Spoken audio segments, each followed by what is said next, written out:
आज की ताज़ा खबर में अब खबर मध्य प्रदेश से है, जहां कोरोना के बढ़ते कहर के बीच राजधानी भोपाल में कोरोना कर्फ्यू का निफाज कर दिया गया है। कोरोना कर्फ्यू कल रात 9 बजे से शुरू हो गया है। 19 अप्रैल की सुबह 6 बजे तक ये जारी रहेगा। वाज़ेह है कि मध्य प्रदेश की राजधानी भोपाल के कोलार इलाके के 7 वार्ड्स में पहले से ही 19 अप्रैल तक के लिए लॉकडाउन का निफाज जारी है। इसके अलावा एमपी के इंदौर, उज्जैन, रतलाम, जबलपुर समेत 17 शहरों में हुकूमत के जरिए लॉकडाउन का निफाज किया जा चुका है।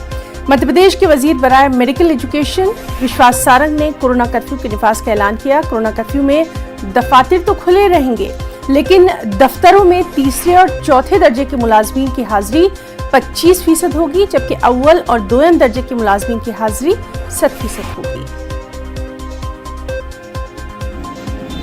पहले स्पष्ट कर चुके हैं कि हमारी सरकार लॉकडाउन के पक्षधर नहीं है,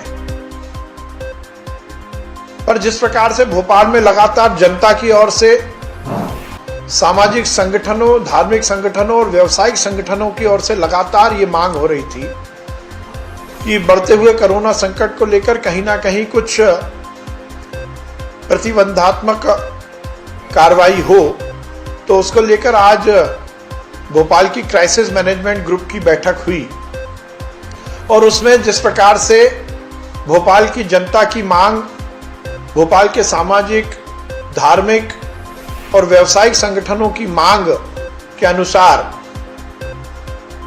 यह निर्णय लिया गया कि भोपाल में कोरोना कर्फ्यू लागू किया जाएगा।